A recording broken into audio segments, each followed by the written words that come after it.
tardes, amados y engreídos estudiantes. Vamos a continuar con la explicación de la vez pasada, que debo cerrarlo, me quedé con inquietud. Yo ya les he mandado, ya he colgado en Google Drive el archivo de dichas observaciones. De tal manera que algunos, posiblemente los más empeñosos, los más interesados, los que son chicos empeñosos, pues, ¿no? Lo habrán visto. Pero voy comentándoles ahora dichas observaciones en el punto que nos quedamos la vez pasada, que tenía que ver con las observaciones vinculadas al tema del diagrama causal. Y ya habíamos hecho algunas observaciones, ¿no? Voy a, en ese sentido, nomás referirme a las últimas, a la última, ¿no? Empezando por la penúltima. Es que a veces la relación causal es en un sentido y no necesariamente en otro, ¿ya? O puede ser en algunos casos en un sentido y en otros casos en el sentido contrario. Algo influye a que suceda una situación, un cambio en otra variable, y en otras circunstancias sucede al revés, que la otra variable, la otra característica, es la que más bien influye a la primera. Eso sucede dependiendo del tipo de fenómenos que uno está observando. Para un fenómeno puede ser en un sentido y para otro fenómeno en otro sentido. Eso, digamos, hay que tener en ese sentido cuidado, ¿ya? Yo decía ahí el ejemplo de oferta y demanda. A veces la oferta, aumenta la oferta, y eso produce una situación de reducción de precio, ¿ya? Porque sube la oferta. El pollo es el ejemplo más vívido, ¿no? ¿Sí? La oferta sube y ha bajado el pollo. Pero a veces es una situación diferente. Fíjense, a veces el precio sube y sube también la demanda, ¿no? Sube el precio y sube la demanda. No baja la demanda, como debería ser la lógica.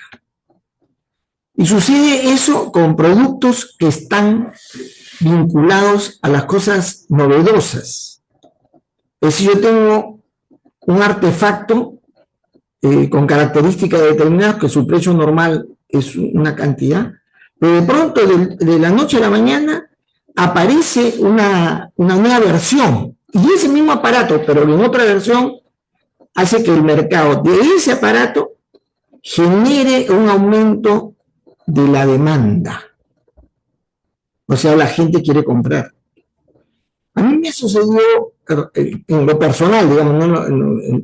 Quizás en el plano económico sucede algo así, pero si yo tuviera que modelar el comportamiento comercial de la clase alta, van a ver que no es como sucede con nosotros, lo de la clase media y media baja, que cuando tú te vas a comprar ropa, por eso, es clase alta femenina,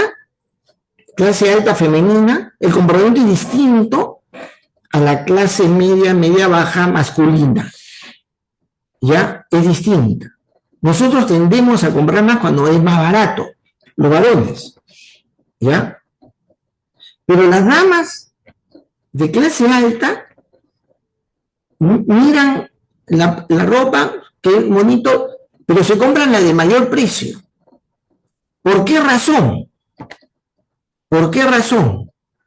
Porque hay un paradigma ahí de que aquello que tiene mayor precio es mejor, tiene mejor manufactura, está más de moda, ¿ya?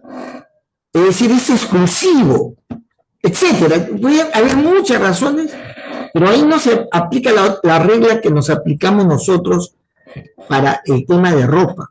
Yo acabo de ir Bueno, a mí me pasó cuando era, ya le estoy contando cuando mi hija era adolescente y era su cumpleaños, venía su cumpleaños y le digo, vamos a, yo hago eso, sí, vamos a comprar lo que tú quieras. En un momento le puse un límite, ¿ya? Por esta razón que les voy a mencionar. Y entonces me dijo, sí, papá, necesito una blusa. Me dijo, necesito un par de pantalones y unas blusas. O por lo menos una blusa, me dijo. Así me dijo, oh, chévere. Entonces, cogí el carro y la llevé. Y estábamos yéndonos, o sea, bajando el lince por la Avenida México. Me dice, papá, ¿por qué vas por este lado? ¿A dónde vas? Me dice. Me voy al centro comercial más importante del Perú. ¿Cuál? A Gamarra. No, me dice, no, papá, error, error, frena, me dice, voltea a la derecha. ¿Qué? No, ahí no hay esa ropa que yo quiero. ¿Qué? No, yo te voy a llevar, vamos por la derecha. Y tú me hizo desviar. Nos fuimos a Javier Prado hasta, ¿cómo se llama? Pasando San Borja, llego a esa zona de la Molina, casi por la Molina, y era el Jockey Plaza. Ahí me llevo, yo bien raro, esa zona no voy, no es mi sitio, no frecuento, me siento perdido.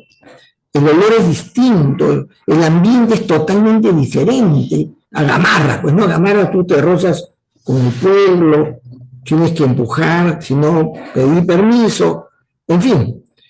Pero allá es otra cosa, aire acondicionado, un olor muy fresco, en fin. Y fue porque era su cumpleaños. Y me llevó a una tienda muy hermosa, poca gente, prácticamente éramos nosotros dos los que entramos, a diferencia de Gamarra, ¿no? Y entramos pues al lugar ese, y ella fue, buscó, midió, ¿qué? Y yo miraba precios, no miraba la calidad de la ropa, sino los precios.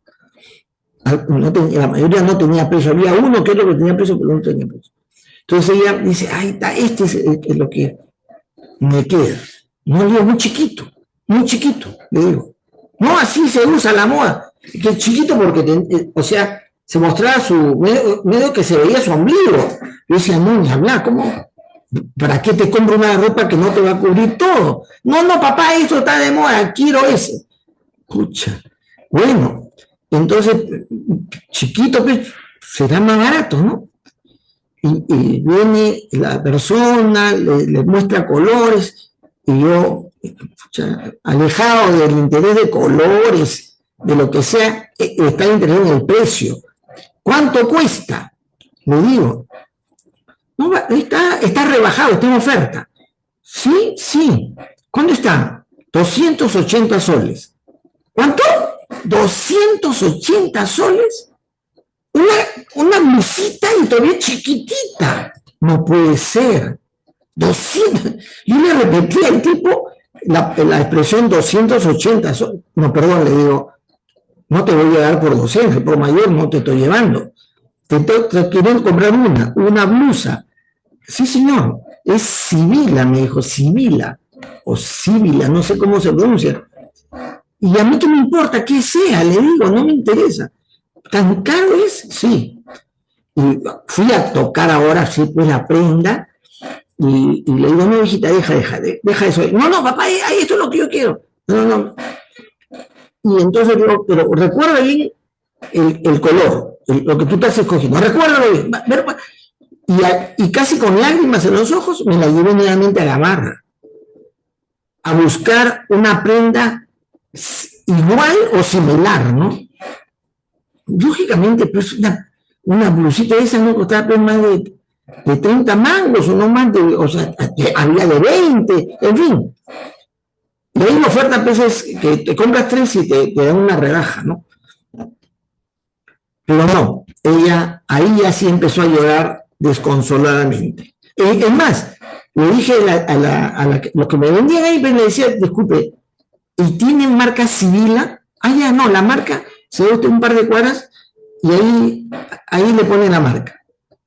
O sea, porque en Gamarra en una época había en ciertos lugares donde le ponía la marca que tú querías. Claro que era el por mayor. O sea, la gente iba a hacer la manufactura y le pone la marca. Y había Sibila, pero no, creo que se escribe con Y el original. Y el que se escribe en Gamarra es con I latina y con una sola L. O sea, suena igual, pero no era lo mismo, ¿no? Pero nunca voy a olvidar eso, de la diferencia espectacular. Pero mi hija quería la blusa más cara. O sea, la hice estudiar pues, en un colegio de miércoles, donde hay gente de plata, pues, y que esos nombres, esas marcas, ellas comentan, conocen, pues, ¿no? Yo no conozco. Lo que yo compro no tiene marca, es sin marca, es Gamarra, pues, ¿no? Y entonces, lo que quiero decir es que usted tiene que estudiar bien el fenómeno general, ¿eh? No lo particular. Estoy hablando de mi experiencia personal, pero eso engloba en general un hecho, que el tema precio, hay que ver en la oferta y la demanda, la relación puede ser distinta dependiendo de lo que se trata, del sector económico que está usted estudiando. O sea, no es una cosa, digamos, tan uniforme. Fíjense, otro ejemplo que no les he comentado está relacionado al tema del efecto que se produce en el agro, ¿no? Ustedes saben que nuestro sistema agrario es muy antiguo y los agricultores en muchas zonas de la sierra cultivan, cosechan con herramientas bastante, digamos, antiguas, ¿no? Prácticamente obsoletas. Lo que sucede es que por razones de políticas generales se ha ido, y también por la mejora de las condiciones del campo, no sucedió eso en la época de Velasco, se empobreció mucho el campo, pero luego la gente ha ido comprando maquinaria, ha habido cada vez más maquinarias en el campo. Y entonces el trabajo agrario se ha automatizado, se ha mecanizado, o sea, sí se ha mecanizado, ¿sabes? Más tractores, en fin, más máquinas. Conforme ha aumentado o aumenta la mecanización en el agro, en la producción agraria, conforme eso ha aumentado, ha bajado el empleo. Porque los agricultores cuando hacen pues el cultivo y la cosecha, como lo hacían antiguamente, era con un palito, ¿cómo le llaman? Ese taquillacta, creo que se llama. O sea, individual era, pues, ¿no? Pero al entrar ya el tractor y entrar en la máquina, se necesitan menos trabajadores. Entonces va aumentando el desempleo. A más maquinaria, a más mecanización, hay, lógicamente, menos empleo, más desempleo. ¿De acuerdo? Y si hay más desempleo, ¿qué es lo que sucede? Aumenta la migración. La gente emigra, se va a otros lugares. Y cuando aumenta la migración del campo, aumenta la población de las ciudades, ¿sí o no? Porque donde emigran son a las ciudades, ¿de acuerdo? Aumenta la población de las ciudades. Pero ¿qué es lo que aumenta más? Las zonas marginales. A más mecanización, menos empleo en el campo, a menos empleo, más emigración del campo, y a más emigración del campo, más población en la ciudad, a más población de la ciudad, más zonas, mayor cantidad de personas en zonas marginales. ¿Correcto? Esa es la secuencia causal. ¿Está bien? ¿Está claro? Me están escuchando, ¿no? No sé si me están atendiendo, pero lo que quiero saber es si me están escuchando. Se escucha claro. Y entonces, ¿qué es lo que sucede? Que de repente va al gobierno Keiko, o cualquier persona, va al gobierno. Y dice esta persona, como hay una relación causal entre la mecanización, o sea, la modernización del campo, y las zonas marginales, y hay una relación positiva, o una causalidad positiva, entonces lo que voy a hacer es aumentar las zonas marginales. Voy a aumentar las zonas marginales. Porque de esa manera, lógicamente, estará aumentando la mecanización, o mejor dicho, la modernización del campo. Podría pensar y razonar, alguien así sería, ¿cómo se llama? Castillo de Lapra, ¿no? Razonaría de esa manera. O algún asesor de DINA, del sector agrario. Pero eso no sucede, pero eso no puede suceder. No es lo lógico. O sea, si aumenta la mecanización, puede aumentar las zonas marginales, es decir, en una línea de consecuencia no causal. Pero no porque aumenta las zonas marginales, necesariamente va a aumentar la modernización del campo. ¿Está claro? Me están escuchando, ¿no? Si no está claro, me preguntan, ¿eh? Por eso hay que estudiar mucho ese tema, el tema, hay que pensar con mucho cuidado cómo se da la lógica de la consecuencia causal. ¿Qué más? Las relaciones que se muestran son influencias globales, no consecuencias individuales. Ahora, porque hay quien ha relacionado la anemia con año de estudio. Lógicamente, cuando es individual, en la medida que yo tengo anemia, no voy a poder culminar mis estudios, ¿sí o no? Está bien, eso es correcto. No es errado decir eso a una persona. La cantidad de anémicos, escalándolo a nivel global, ¿no? A nivel global. Reduce los años de estudios, o al revés, los años de estudios aumenta, reduce la anemia a nivel global, ¿no? O sea, el promedio de personas con anemia o el número de personas con anemia, ¿qué efecto tiene sobre años de estudio? Y luego dice años de estudio con ingresos. Claro, lo que ha querido decir el grupo es que cuando alguien hace más estudio, más años de estudios tiene, más ingreso puede obtener, lo cual no está mal, ¿sí o no? Eso a nivel individual puede ser verdad, pero ¿cómo eso puede llevarse a nivel global? A nivel global. Ahora, cuando uno tiene una situación que lo entiende de manera individual y quiere escalar conceptualmente o, digamos, abstractamente a nivel general, tiene que pensar cómo se expresa eso a nivel agregado, a nivel colectivo, cómo se expresa. ¿Ya? ¿Cómo yo mido la anemia a nivel colectivo? ¿Cómo mediría la anemia?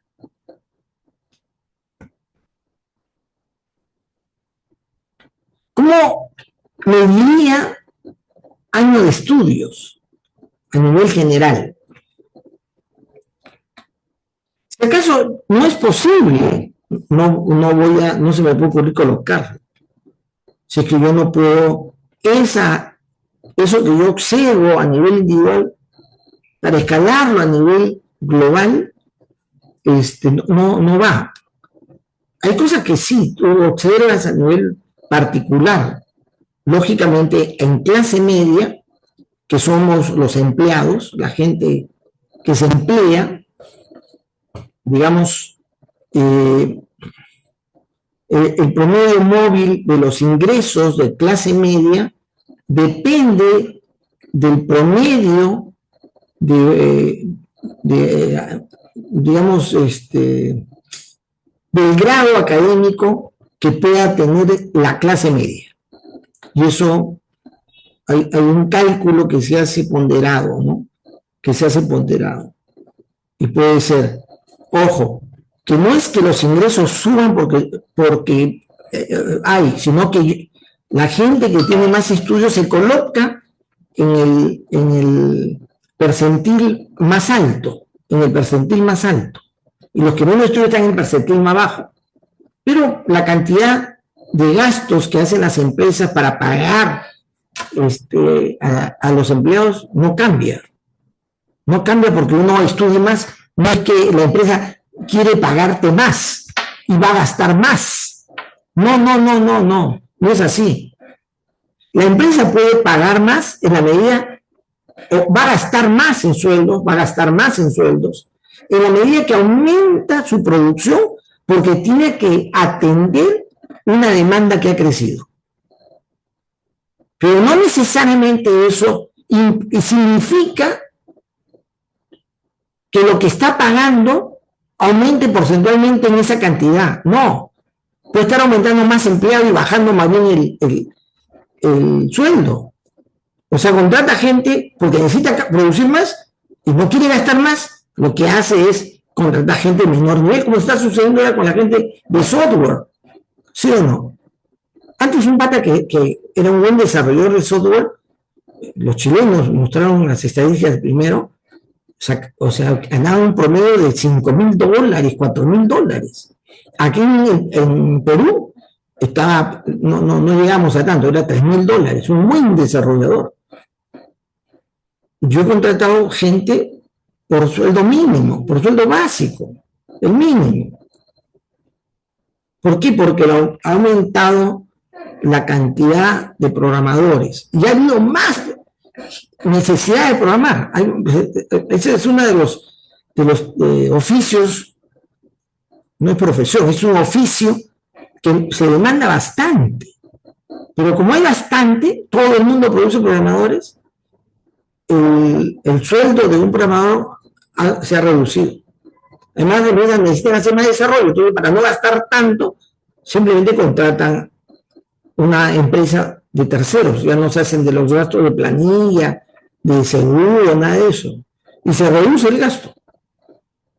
Entonces, no necesariamente, ojo, hay que razonar bien cómo yo, el fenómeno que estoy observando a nivel general, agregado, tiene mediciones consistentes, coherentes. ¿Está bien? No sé si hay alguna pregunta al respecto.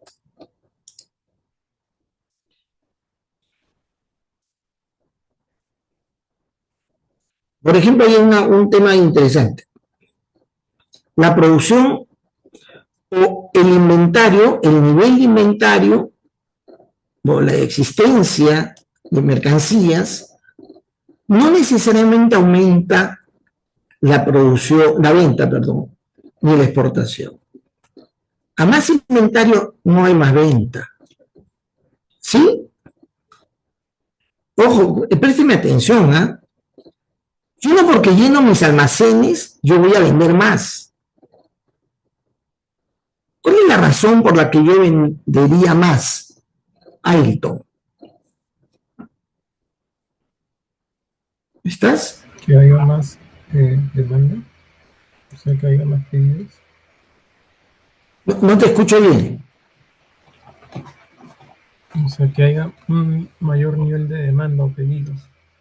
Aumentaría la venta, no necesariamente la producción. Así es. Ese es el razonamiento que hay que hacer. Algunos ponen un diagrama causal para mostrar que la secuencia para poder llegar a un punto determinado es esa secuencia. Yo produzco más, vendo más, ingresa más. Pero esa secuencia no es la secuencia lógica de lo que explica el fenómeno, ¿no? Entonces, es la secuencia de cálculo que hago yo, cálculo. Y entonces hay que tener cuidado porque lo que yo tengo que tener ahí representado en el diagrama causal es qué causa qué cosa, qué factor, qué característica al cambiar genera un efecto sobre qué otra característica. La relación de venta de un producto respecto a los productos alternativos debe precisarse en cuanto a sus características. Porque una no necesariamente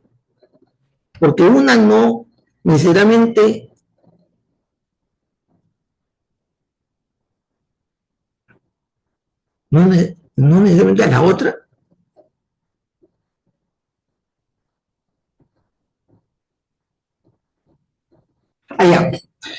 No necesariamente afecta a la otra. Yo tengo productos alternativos, ¿no?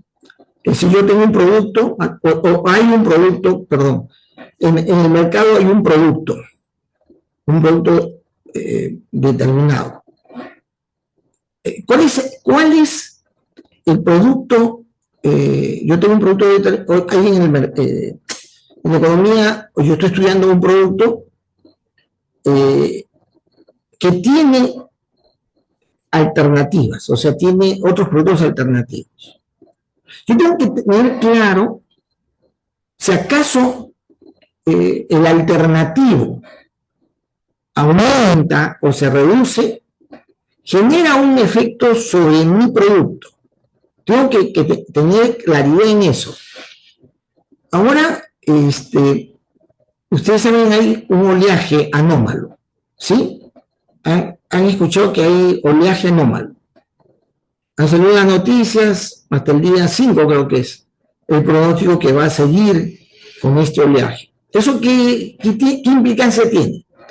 De que los pescadores no pueden salir a recoger pescado, aunque favorece al volumen de especies en nuestro mar. Ustedes saben porque hay vientos que vienen de, ¿cómo se llama? Suroeste, del suroeste a noreste, por la zona fría del mar hacia la costa norte, ¿ya? Así es lo que está sucediendo. Y entonces, ese cambio que se está dando, está generando viento, pero además está generando corrientes marinas, que empujan el cardumen, empujan la cantidad de especies de un lugar a otro. Entre ellos nos vienen más peces, pero curiosamente los pescadores no pueden recoger, porque la situación no es tan sencillo salir al mar con esta situación, ¿no? De que vienen olas altas, en fin, fuertes, entonces el peligro se da y por lo tanto no sale. Curiosamente no puede, pero como no hay mayor cantidad de pescado, de peces pescados, o sea, cazados, entonces también disminuye la oferta de peces en el mercado, ¿no? ¿Y cuál es su alternativa al pescado? ¿Cuál es la alternativa al pescado? La alternativa al pollo es el pescado, ¿no? La alternativa al pescado es el pollo. Ese es un asunto que uno se pregunta en estas circunstancias, de cuando uno quiere comparar tu producto con el alternativo. Ahora, no se puede generalizar, uno tiene que precisar, porque posiblemente por la escasez de pescado o por el aumento de precio y la escasez de pescado va a aumentar el consumo efectivamente de pollo. Ya está bajo el pollo, 9 mangos está el kilo de pollo. Terminando la clase pueden ir a comprar, pero parece que va a bajar más. Es raro, pero así va a ser, porque va a estar como el precio del huevo. Y también va a bajar el precio de la carne. Y entonces unas circunstancias ahí de manera especial. Yo digo, si voy a pensar que un cambio con mi producto tiene que ver con un cambio en un producto alternativo, tengo que tener cuidado de identificar cuál es este y cómo es, por qué es que se produce un efecto ante una situación cualquiera de mi producto respecto a él, porque no necesariamente hay una correspondencia, no necesariamente, pero tiene que haber, por eso constatar, especialmente cuando uno mira los datos se da cuenta que efectivamente sí lo hay. Hay temas, ¿no? Temas que no se lleva un registro, como son las actividades ilegales. Alguien dice, aumenta las actividades ilegales, pero eso que es una percepción, o hay un registro de la cantidad de actividades ilegales. Cuando yo trabajo en la SUNAT, nosotros combatimos la informalidad, no combatimos la ilegalidad, ¿ya? Sino la informalidad. Es algo que sí se registra, sí se sabe y se da un seguimiento. Tenemos estimaciones, hay estadísticas, en fin, de lo que es informal. Pero lo informal no es ilegal. Claro, no hay legalidad en cuanto al pago de impuestos, sí, pero sí es ilegal cuando va claramente frontal contra temas que pueden generar un efecto sobre la gente, ¿no? Es ilegal. Se utiliza mucho como sinónimo casi en la minería ilegal, la minería informal, ¿ya? Pero la minería informal puede comercializar su producto, mientras que la minería ilegal no. Tienen que seguir yendo por la parte clandestina esos productos, porque no se registran. No hay registro. Algunas instituciones han más o menos establecido un porcentaje de legalidad, pero ahora, pucha, que los cálculos han quedado muy cortos con todo lo que se ha descubierto en temas de minería, especialmente oro. Nosotros somos realmente una mina de oro, es el Perú. Y hay cualquier cantidad de extracción de oro y oro que se extrae informalmente y oro que se comercializa ilegalmente. Entonces, hay temas como ¿no? De actividades ilegales que no hay registro. Yo no podría saber, ni imaginar, ni estimar cuánto es. Entonces hay que tener cuidado con aquello que es ilegal o con aquello que no tiene un registro. Fíjense, algunos han hecho una representación de bucle exógeno que circula en sí mismo.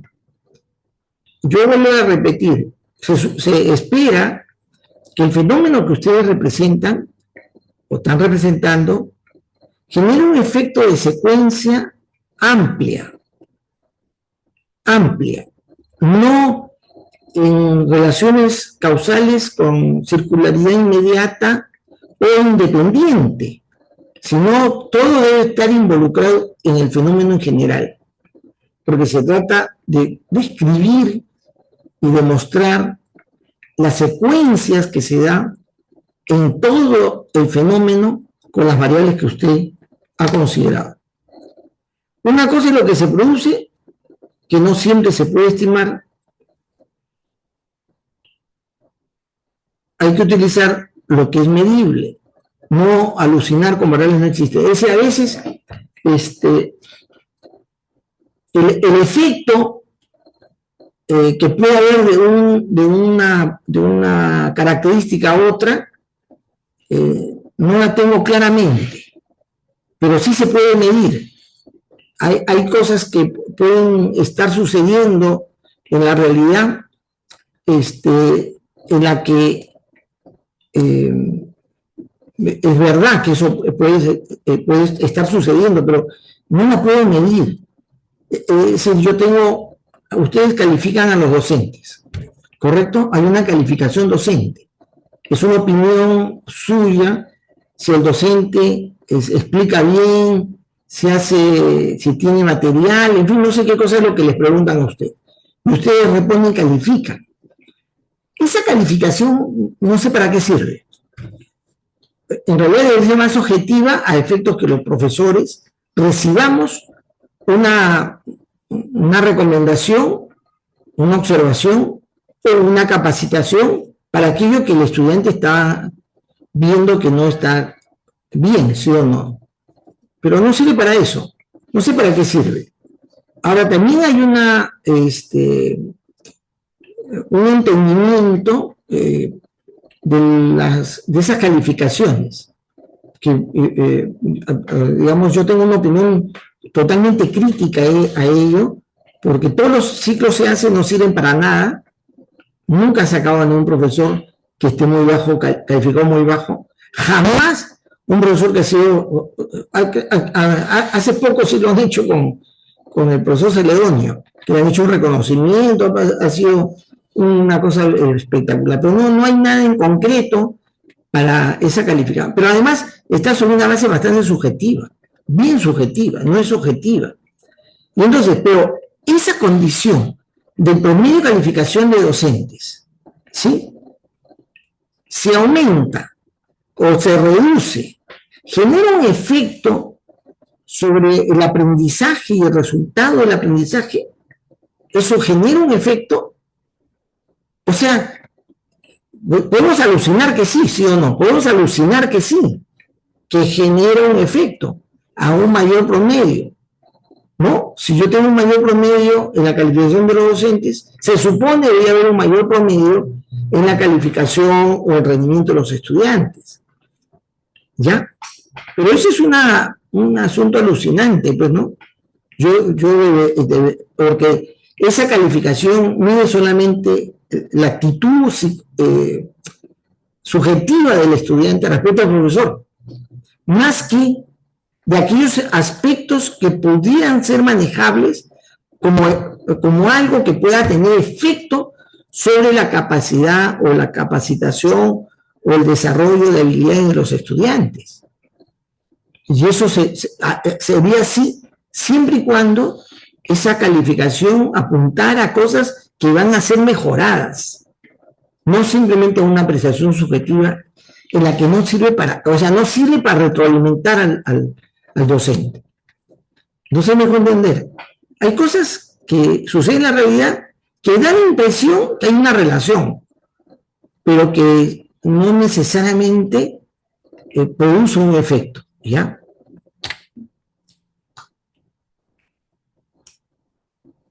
La explicación del diagrama causal es de tipo causal, no de dependencia económica. Si esto sube, esto otro baja o sube, ¿no? No se puede expresar que está determinado por esta variable. Tampoco esto se calcula por la presión de las variables, ¿no? De estas variables, ¿no? El PET es lo que he visto ahí. En el PET se ha expresado de esta manera, que yo he recordado al escribir este asunto. Es decir, cuando usted explica un diagrama causal, debe expresar esto de esta manera. Se aumenta, si se reduce la extracción de pescado, si se reduce el tono del pescado, se reduce la disponibilidad de esta especie para la producción. Y si se reduce la cantidad de especies para la producción, la oferta también se va a reducir, ¿no? Entonces,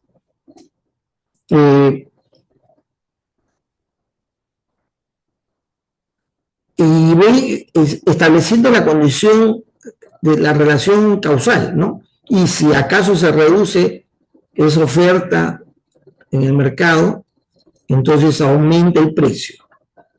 ¿Está bien? Hay quien podría decir, si aumenta si reduce la cantidad de pescado, se reduce la cantidad de pescados vendidos. Si reduce la cantidad de pescados vendidos, hay menos pescado en el mercado. Y entonces, lo que estamos haciendo es simplemente trasladando una forma directa, un valor que es un mismo valor. Y algunos han puesto, o sea, algunos tienden a poner en el causal la relación que hay en términos de deducir o calcular algo. Aumenta la cantidad de ingresos fiscales, aumenta la cantidad de ingresos, por lo tanto, yo tengo mayor disponibilidad de recursos en el Estado. Es lo mismo. Ambas cosas es lo mismo. Y yo, si tengo más disponibilidad de recursos del Estado, tengo más dinero para salud, más dinero para educación, más dinero, etcétera. Pero eso sigue siendo la deducción de la distribución de un valor que se está dando en términos de distribución, no de causa-efecto. Y eso hay que tener también mucho cuidado. Cuando uno lee el causal, dice si esto aumenta, genera un efecto de aumento o reducción. No se dice, yo tengo más dinero y de ahí calculo cuánto es lo que voy a gastar. Y del gasto que he hecho calculo cuánto puedo tener, cuántos productos puedo tener. La expresión cálculo se utiliza para los diagramas Forrester. De esto calculo esto, de esto otro calculo esto otro. De esto yo obtengo lo que necesito para esto y de esto otro para esto. Pero el diagrama causal no. El diagrama causal es, si esto aumenta, esto otro aumenta o se reduce. Uno tiene que añadir por qué razón, la razón por la cual sucedería de esa manera. Bien, eso era la explicación de ahora. Entonces, si tienen ustedes alguna pregunta al respecto. Ruth no tiene ninguna pregunta. No cabe duda. Bien, no hay dudas entonces. Ojo, vamos a revisar el causal en todas las presentaciones que vienen por delante, en todas las presentaciones que vienen por delante. Y ahí, si hay alguna observación, se las daré también. Bien, a ver, perdón un segundito.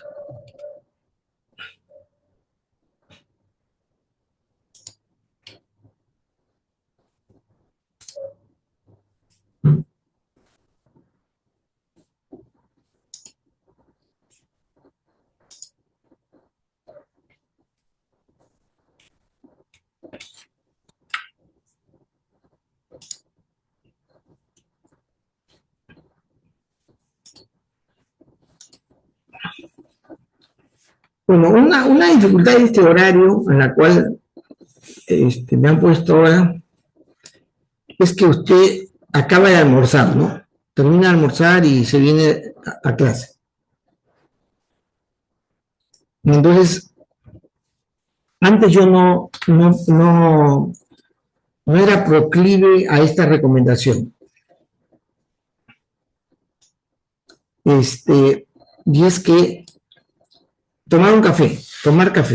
O sea, usted puede venir a clase o estar en clase con su tacita de café. Para que no le pase lo que le pasa a nuestra compañera, vuestra compañera de estudio, a quien no voy a referir con nombre propio, y no le venza la digestión, ¿no? Bien, fíjense, los modelos causales. Yo acá, estas representaciones tienen un carácter de explicación genérica, ¿ya?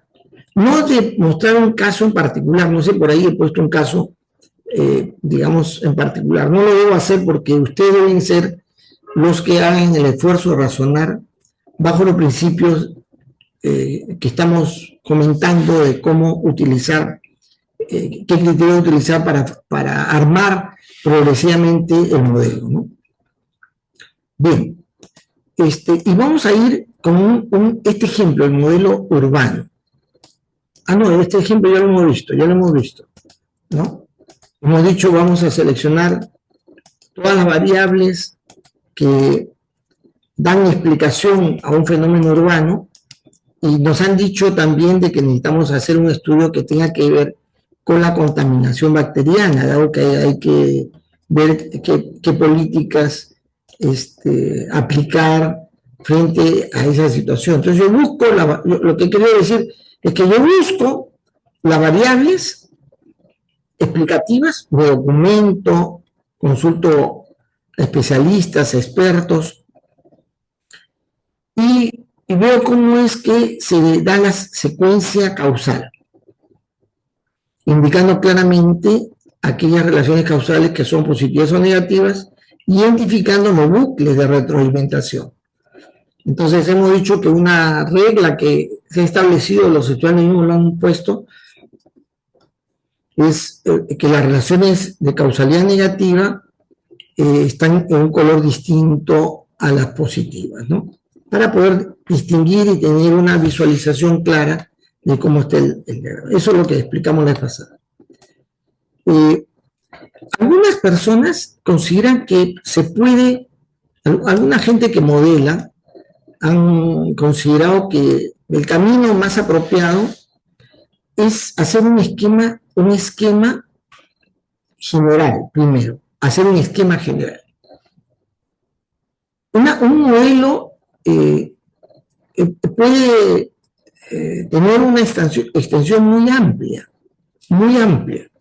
En la dinámica de sistemas, las dimensiones son gigantescas, son enormes, no son representaciones de muy pocas variables.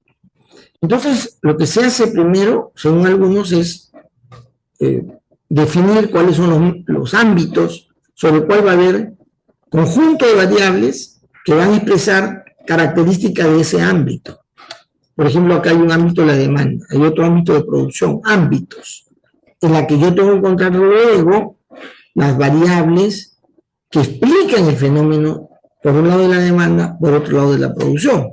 Hay otro ámbito que se llama de la oferta, otro ámbito un factor que se llama precio promedio, la inversión es otro ámbito, el tema de inversión puede recorrer muchas variables, el tema de competitividad, inventario también es un aspecto, digamos, que puede estar dentro de un modelo comercial, ¿no?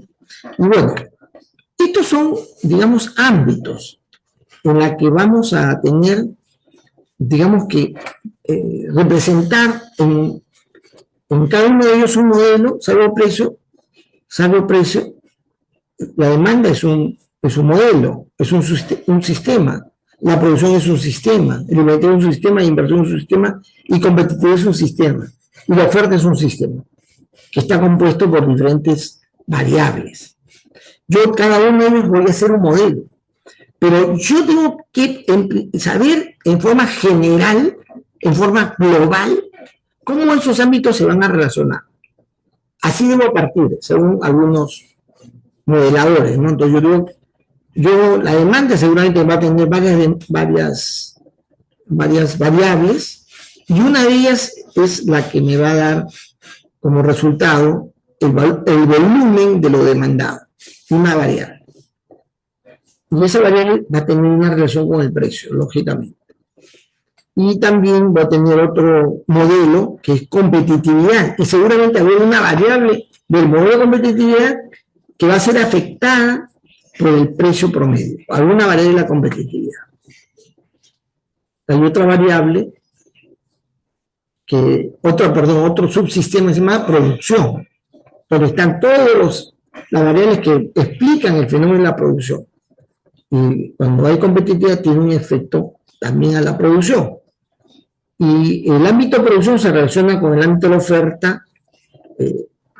En todos los casos, una de las variables que va a estar en ese submodelo va a ser el que va a recibir un efecto. Y la oferta también tiene una relación con el precio.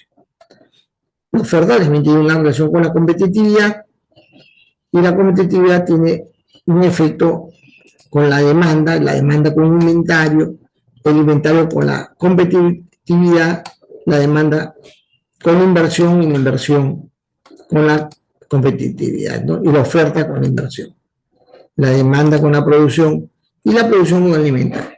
Creo que se ha hecho ahí. El modelador lo que ha hecho, yo voy a entrar a desarrollar un modelo de una manera muy detallada, pero considerando estos cinco ámbitos.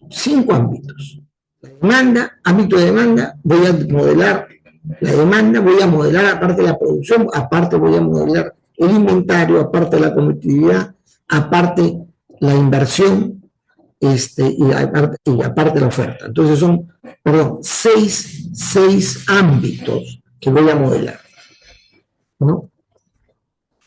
Y he sacado precio porque posiblemente es una variable que no la voy a tener dentro de cada uno de esos ámbitos, sino aparte, ¿no? Y entonces, esa es una forma de desarrollar un modelo.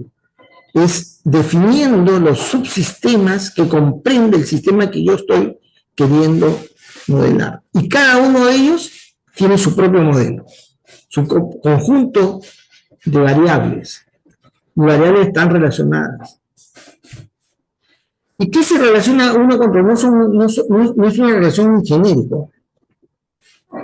La relación causal es entre una de las variables de cada submodelo con una de las variables de otro submodelo al que le genera un efecto. Siempre la relación de efecto causal es entre variables individuales, una a la otra, o una que es la que me interesa ese submodelo, la que me parece la más relevante y la que me permite establecer la relación entre ese submodelo respecto al otro submodelo. Eso es lo que se hace. ¿Está claro? Debido a la envergadura de los modelos, porque los modelos no son pequeños, son grandes, primero yo esquematizo, para que no se me pase, para que no excluya algún aspecto, alguna dimensión del fenómeno que voy a estudiar.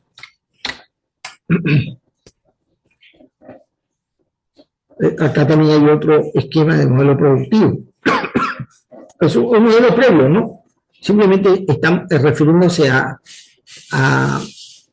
ámbitos en la cual hay que desarrollar ampliamente un modelo. Demanda del consumidor, producción agrícola, producción industrial, producción servicios, y acá por separado precio agrícola, precio industrial. Lo que pasa es que estos esquemas previos, de pre-modelado, los he sacado de modelos que están vinculados al tema productivo y económico. Un momentito.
Disculpe por eso. Entonces decía que estos son los ámbitos sobre el cual se ha pensado desarrollar un modelo, ¿no? Un modelo productivo.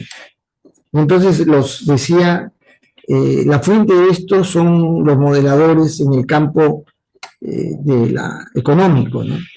Entonces lo que hacen es conversar y discutir qué ámbitos hay que tomar en cuenta para que no se pase factores, porque digamos el despliegue del comportamiento de un producto determinado tiene que ver con el consumo, tiene que ver con la producción, tiene que ver con la inversión, etcétera, ¿no?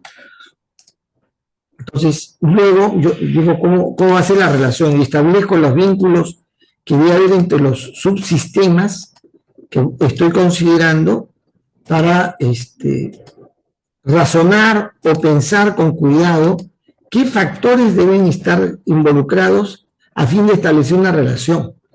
Si yo tengo una relación entre demanda del productor con la producción agrícola, lógicamente el valor de la demanda, seguramente la variable demanda insatisfecha va a generar sobre la variable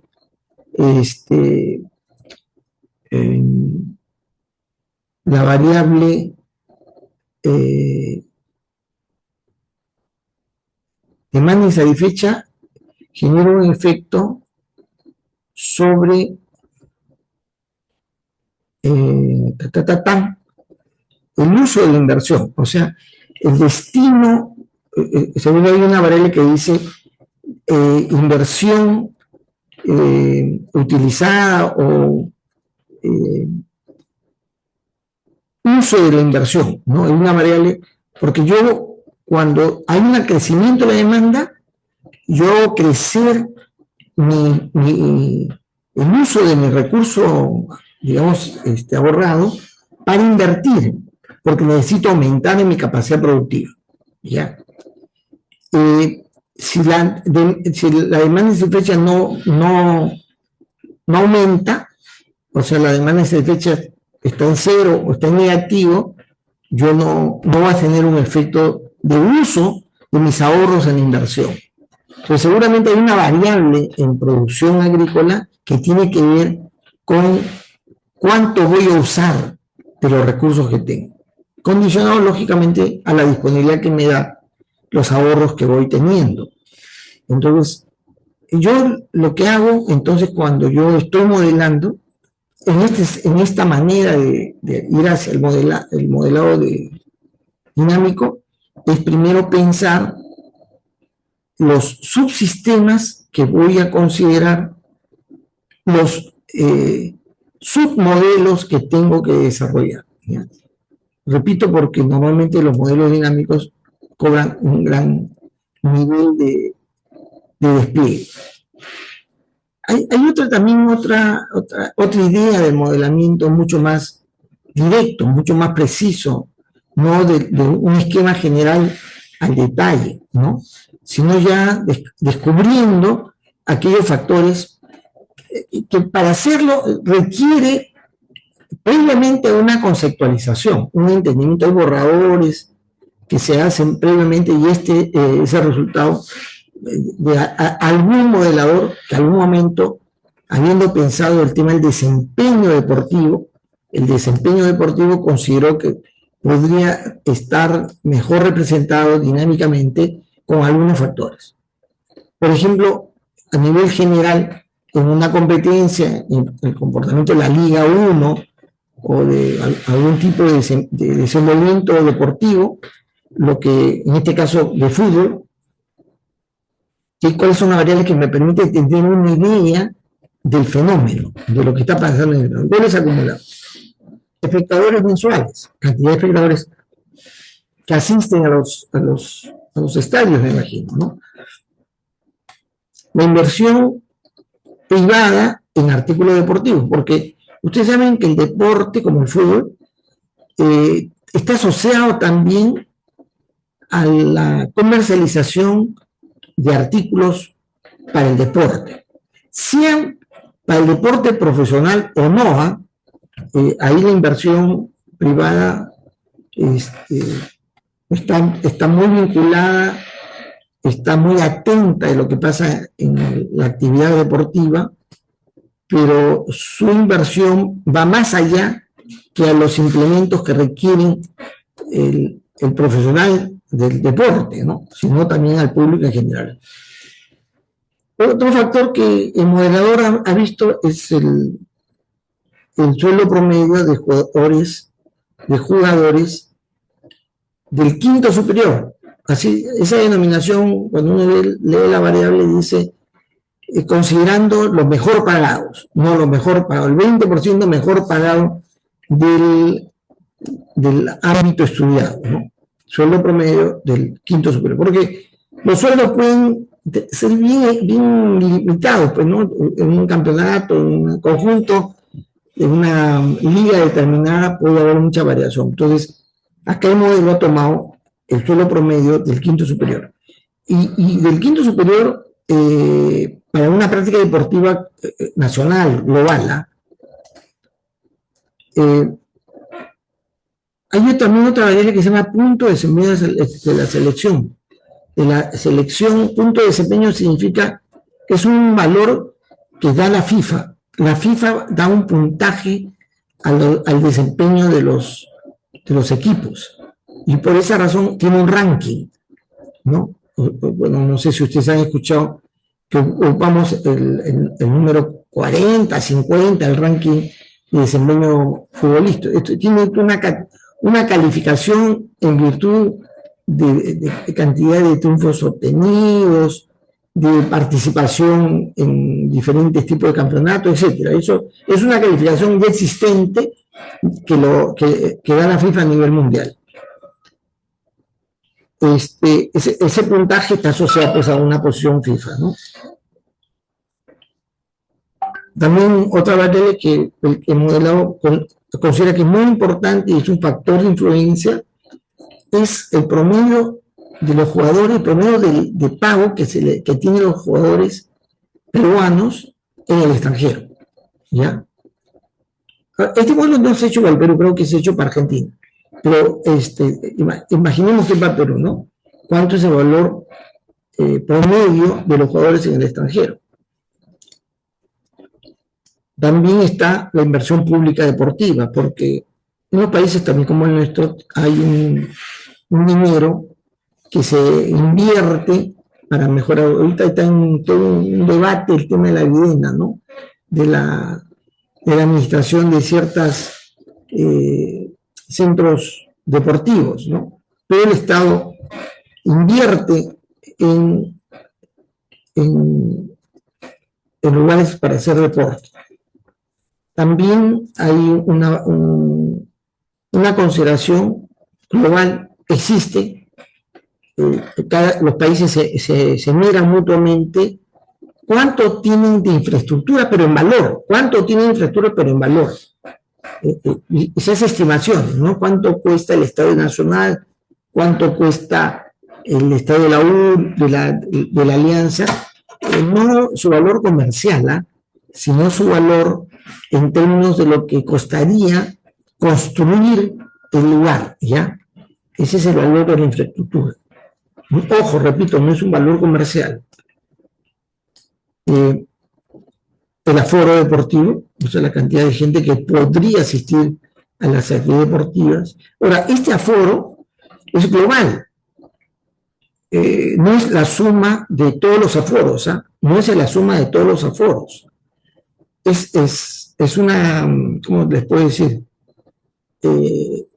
Es un estudio en la que, digamos, se ve el domingo o el sábado, el día que hay más concurrencia, más actividad deportiva, sumando esas actividades de esa ocasión, no del sábado. ¿Qué deporte están practicando? Se está practicando el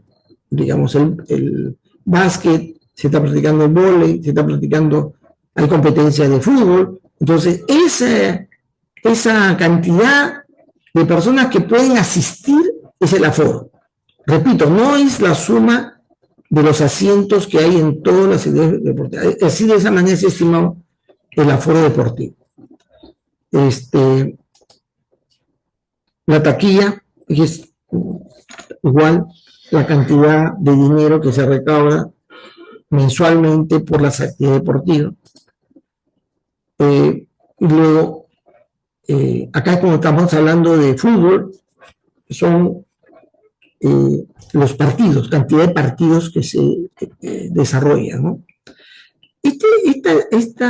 Al mirar este modelo que no haya hecho, siempre cuando vemos la expresión actividades, tenemos que ponernos a pensar si se trata de actividades homogéneas, si se tratan de actividades que son factibles de tomarlos en cuenta, no actividades de diferentes características. En este caso son actividades deportivas en el sentido de partidos de fútbol.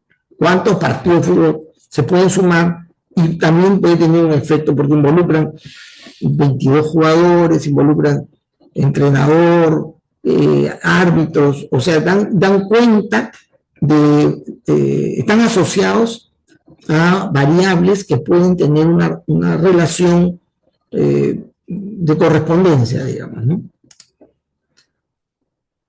El gasto, que ustedes saben, por temas de negocio en el deporte, existe no solamente estimación, sino muy claramente cuánto de volumen en publicidad se hace para el tema de deporte. Precisamente los países más desarrollados, nosotros no sé cómo se maneja el tema del nivel de recursos circula por efecto deportivo, ¿no? Y acá lo que estamos haciendo es tomar el gasto en publicidad, que es más fácil de obtener. Se sabe cuánto es que cobran las empresas que transmiten los derechos de transmisión y la publicidad también en términos de productos deportivos, ¿no?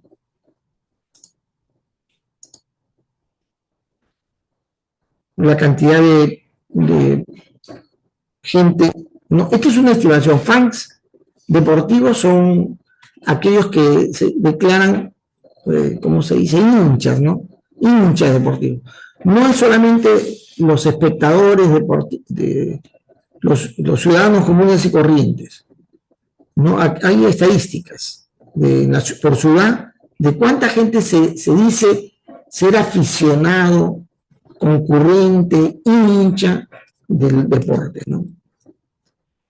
El impuesto que se paga por los espectáculos está mal ahí, por los espectáculos deportivos.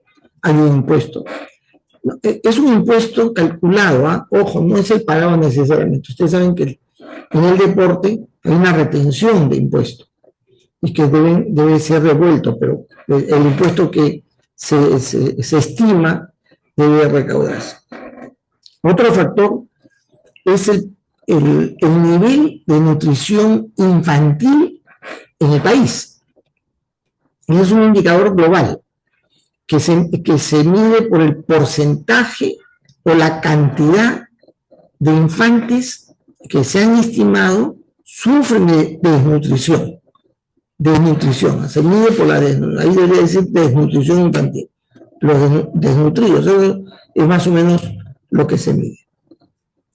También se llama, en este modelo, se le llama semillitas a la cantidad de niños que están participando en los equipos de fútbol que hacen academia.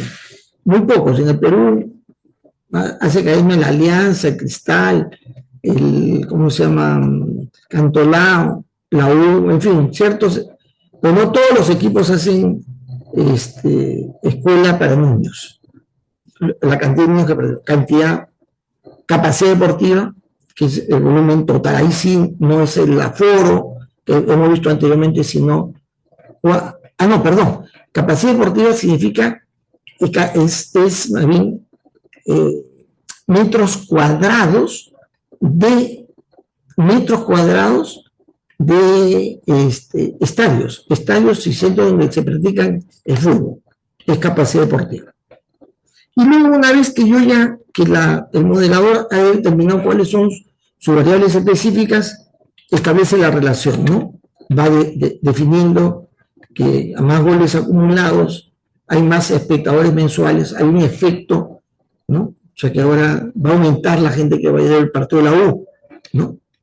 Sin duda alguna. Después la goleada de ayer se genera que la gente quiere ir a ver a ganar el equipo, pero además de disfrutar del buen deporte, sobre todo de la manera como se logra hacer los goles, ¿no?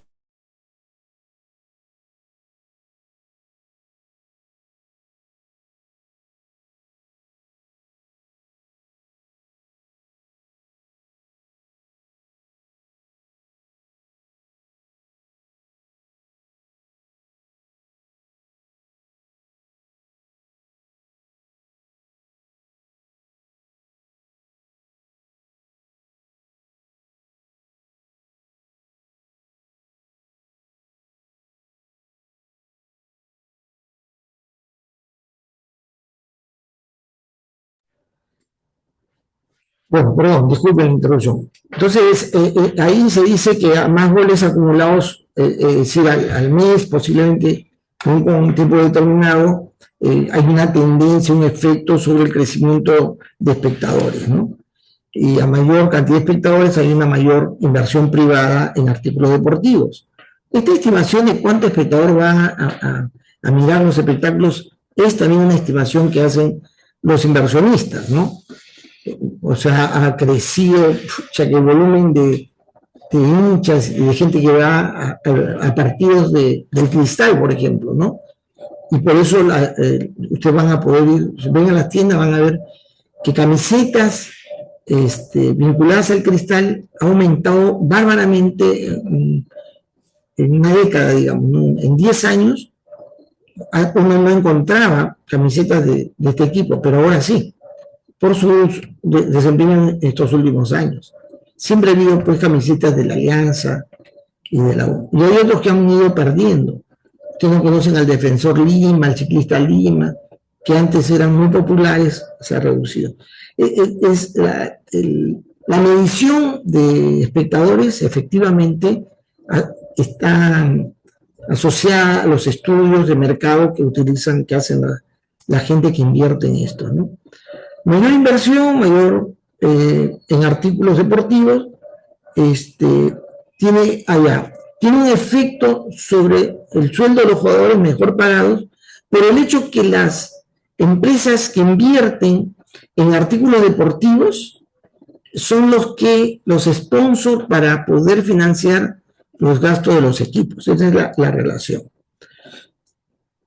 Si hay un mayor sueldo promedio, posiblemente por ese efecto que hay sobre las condiciones de los jugadores, hace que el desempeño que se da aumente y se mide no en forma global, sino se observa a nivel mundial por la selección. La selección es lo que refleja en manera sintética o resumida qué está pasando con el deporte en un país, el desempeño de la selección.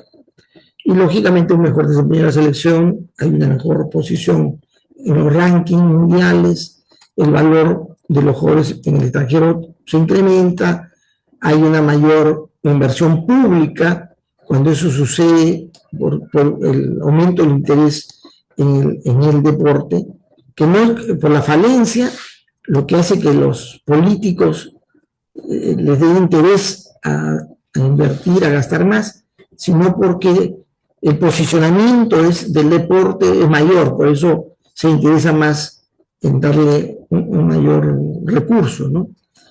Y eso hace que aumente la infraestructura deportiva, a mayor infraestructura más aforo. Cuando la infraestructura deportiva aumenta, el gasto público se reduce. Es decir, a medida que hay más infraestructura, el gasto público tiene un efecto negativo, digamos. El aforo deportivo, a mayor aforo deportivo, más taquilla mensual, más taquilla, menos gasto de publicidad deportiva, porque la gente por sí misma va recurriendo a lo que se ofrece en el campo de de los artículos deportivos, ¿no?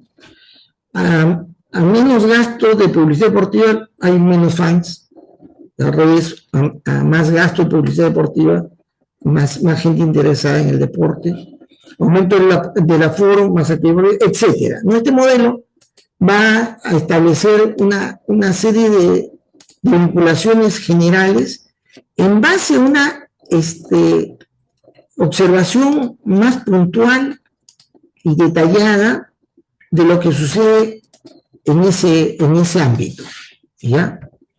En la que, como ustedes van a poder ver, no existe, salvo por ahí en una relación que hay por ahí, hay circulares muy amplias. La circularidad causal sigue una ruta amplia en todos los casos, ¿ya?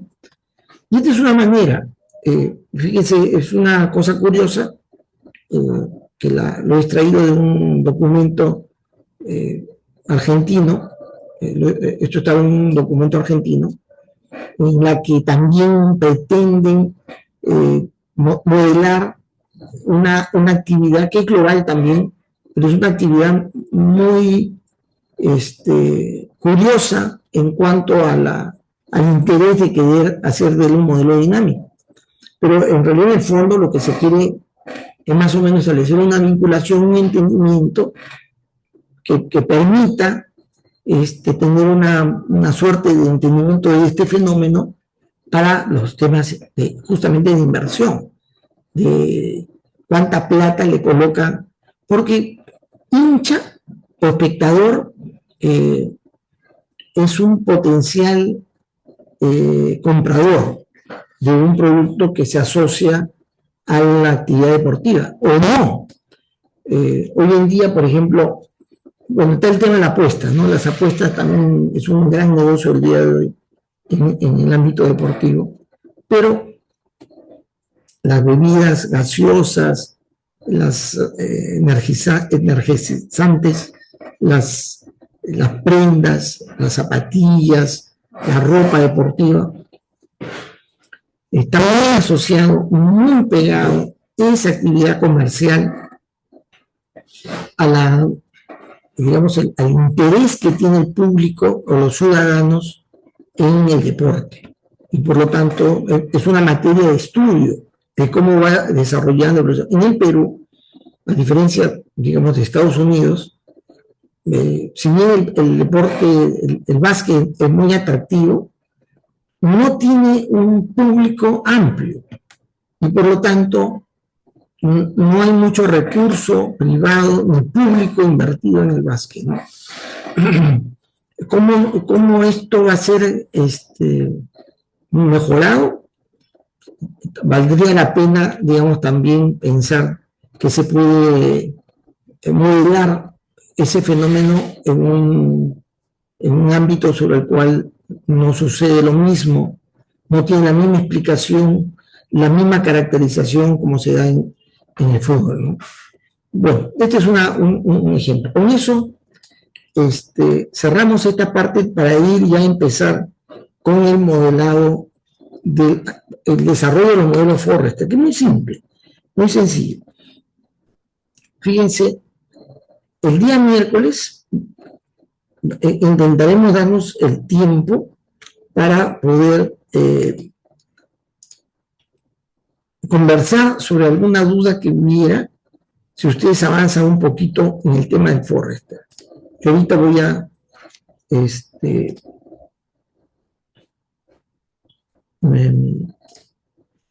hablarles algo sobre el tema del Forrester. Un momentito.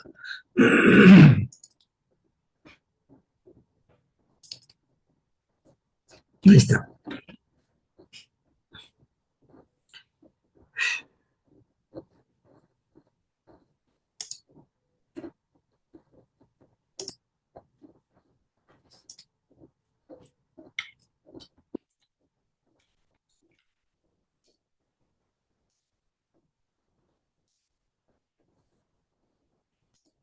Bien, fíjense, esta es la herramienta para el modelador es de, bueno, para el que hace un modelo conceptual de la realidad que pretenda ser una base fundamental para el entendimiento de un fenómeno determinado, el causal resulta ser la herramienta más ajustado a los requerimientos del entendimiento como sistema de un fenómeno establecido, que son variables independientes que por sus cambios que se producen generan un efecto de cambio a otros. En consecuencia, si esto sucede, en consecuencia, esto sucede con esta otra variable. No es que yo calculo de esta variable algo a partir de esta otra, no es eso. Eso no es causal, eso es propiamente Forrest. Entonces, yo voy al Forrest para decir eso. ¿Cómo voy a calcular los valores de las variables que he considerado para explicar el fenómeno? Y entonces armo una estructura gráfica, que es lo que Forrester nos ha dejado como un gran aporte. Es una estructura gráfica que elimina la necesidad de armar las ecuaciones diferenciales que soporta digamos, el comportamiento dinámico, ¿no? Nos ahorra ese. Para eso se utiliza las variables de nivel. ¿Qué es la variable de nivel? Es una de las variables que hemos encontrado en nuestro razonamiento del fenómeno con el diagrama causal, que va a generar, va a mostrar la situación que está pasando en un factor importante en términos acumulativos o en términos de reducción de características o de condiciones o de valores por los cambios que se van a dar y se van a reflejar en otras variables. Es decir, acá se acumula. En el símil hidráulico que les mostré, decía en un tiempo determinado va a haber una variación, un cambio en un nivel, ¿no?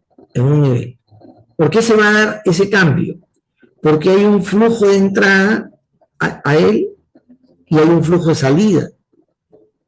El flujo de entrada menos el flujo de salida es lo que ha incrementado en el valor de ese nivel. Es decir, cuando yo represento una variable, puede estar aumentando o reduciéndose la cantidad de aforo que tengo. Eso va a aumentar o se va a reducir. En la medida de que, a ver, hay, digamos, en Brasil, por ejemplo, los estadios, en un momento determinado dejaron de usarse tanto y pasaron a ser lugares para hacer espectáculos, ¿cómo se dice? Musicales, conciertos. Y entonces la capacidad que se tenía en aforo deportivo se fue reduciendo.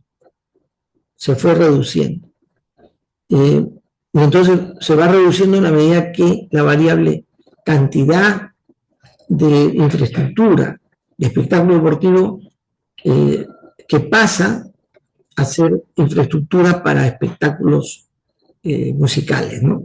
En esa medida va generando una reducción de la cantidad que había de aforos por esa razón.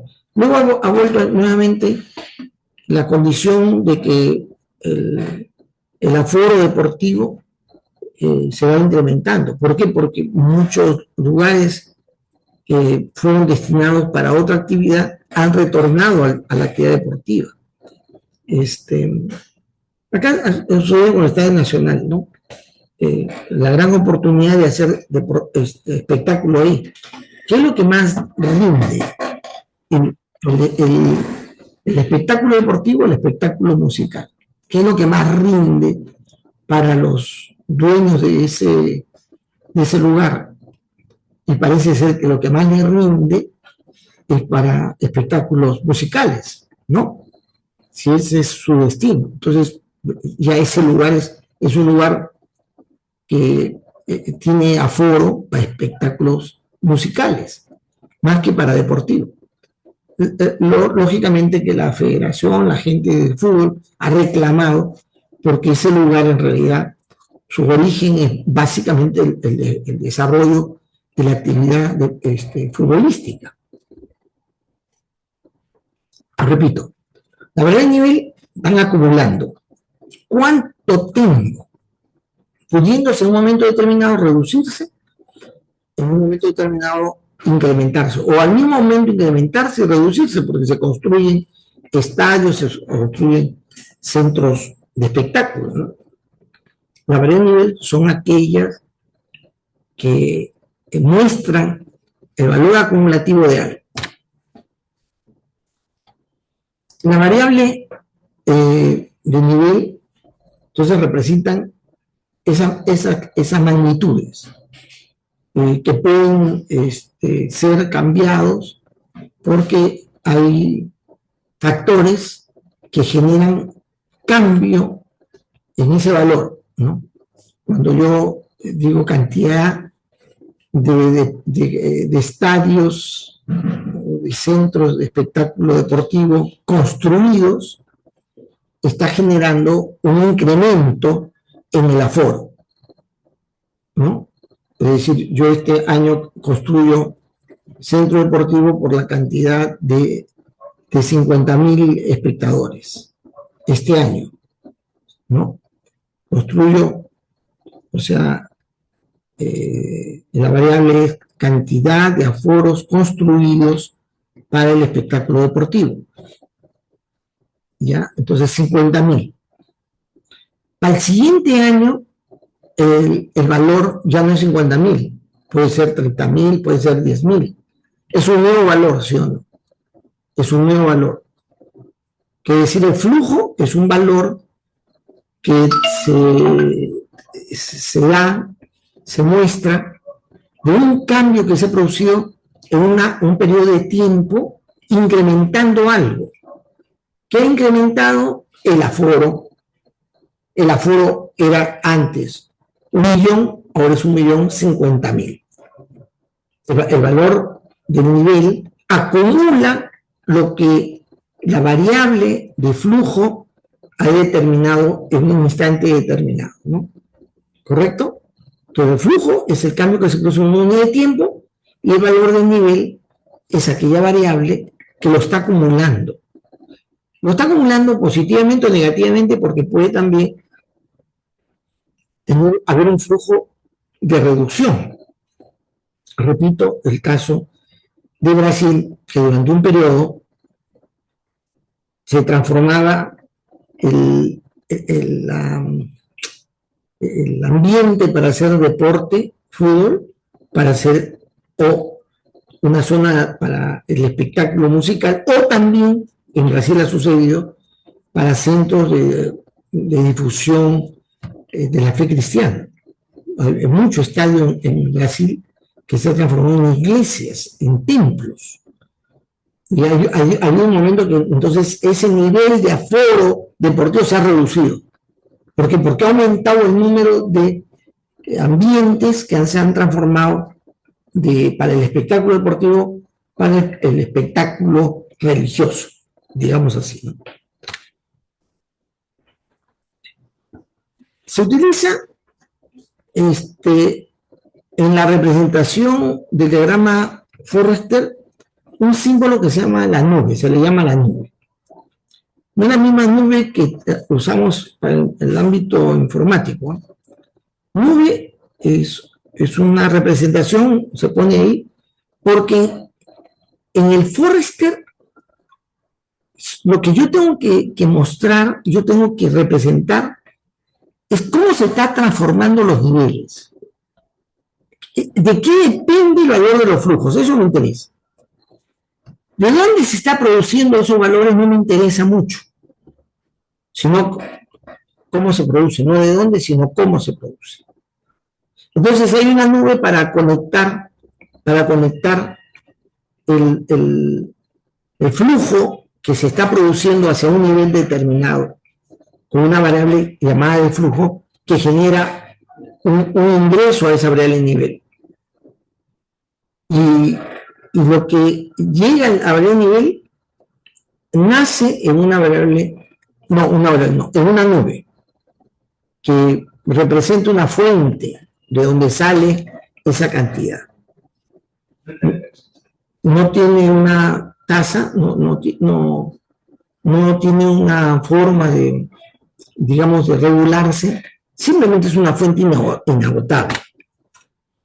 Y el rectángulo representa un nivel, es donde fluye la cantidad de elementos que han salido de una nube o que han salido de otro nivel, lo cual no se debe hacer mucho, simplemente siempre lo que va a una nube sale de una nube, lo que va a un nivel, ¿no?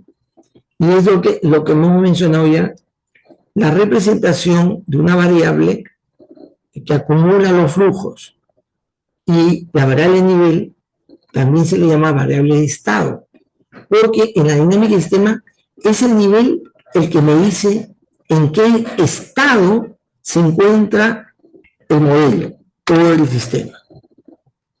Esta es una representación de estas dos figuras de un caño o de una válvula. Ambos representaban. En la representación antigua analógica, en los sistemas analógicos se utilizaba esa representación que ustedes ven a la izquierda en celeste, ¿no? Pero luego se representa así también como válvula. Y es la representación de lo que se llama la variable de flujo, que es la variación que se está produciendo en un nivel, en un determinado tiempo. Es el cambio que se da en un estado del sistema en un determinado tiempo, en un minuto, en un segundo, en una semana, en un año, en el tiempo que se establezca. Esta flechita continua es como si fuera un canal por la cual está transitando una cantidad de cosas, una magnitud física, ¿ya?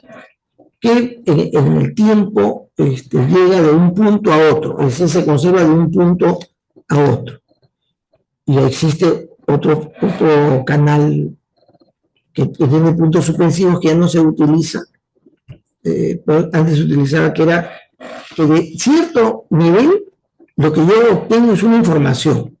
Cuando yo digo, no es que fluye una magnitud física, carpetas, personas, pescados, pollos, no, sino fluye datos acerca de el nivel, se representaba, digo, ahora ya eso se ha dejado de utilizar porque representaba ese flujo de información. Y la variable auxiliar es aquella que es una variable que solamente me está diciendo cómo yo estoy particionando el cálculo, la manera como calcular el flujo.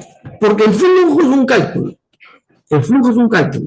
Es una variable que indica cuánto cambio se va a producir o se está produciendo en un nivel determinado, un lapso de tiempo, pero en realidad eso, ¿cuánto es? Es un cálculo que yo tengo. Y la variable de flujo, lo que yo tengo que representar es una expresión lógica aritmética para poder obtener el valor que es un cálculo. Y la variable auxiliar es una manera de desagregar lo que en el flujo debe estar como cálculo en subcálculos. Puedo estar sumando, comparando, puedo haciendo operaciones, divisiones exponenciales, y yo lo voy poniendo en compartimentos por separado, sucesivos, haciendo los cálculos correspondientes de forma sucesiva y más sencillamente para poder entender lo que está sucediendo cuando se produce un cambio, o sea, un flujo, un cambio en el flujo. Y esto se usaba también antes, pero bueno, ahora también hay que usarlo cuando uno quiere colocar una constante. Es un aspecto en la que a veces uno necesita un valor. ¿Cuánto es la referencia promedio? Yo digo una constante de este curso es que no pase de 10, ¿no? La calificación. Es una constante hasta las últimas entregas. Pero digamos, una constante, un modelo global, digamos, yo tengo una inversión pública, y yo digo la inversión pública puede subir o bajar, pero nunca puede ser menos, y eso es una constante, de una determinada cantidad. Es una cantidad básica, porque es lo que se requiere para renovar, por ejemplo, las infraestructuras de salud. Se requiere siempre una inversión pública porque se renueva, ya está establecido mínimo al año tanto, y es una constante. Podría ser más, pero yo tengo un valor en una variable constante para saber de que no puede ser menor que ese valor. Es una constante. Bien, el día miércoles, estas son las figuras que usamos en la representación Forrester. La nube, el rectángulo, la válvula, las flechas, el círculo, que es la variable auxiliar, y la circunferencia con su línea media, que es la constante, ¿no? ¿Hay preguntas? ¿Alguna pregunta? Creo que por este asunto el símbolo no habrá preguntado. El día miércoles ya les doy ejemplo de cómo ir armando un Forrester, que es muy sencillo. Muy jóvenes. Si no hay preguntas, no hay.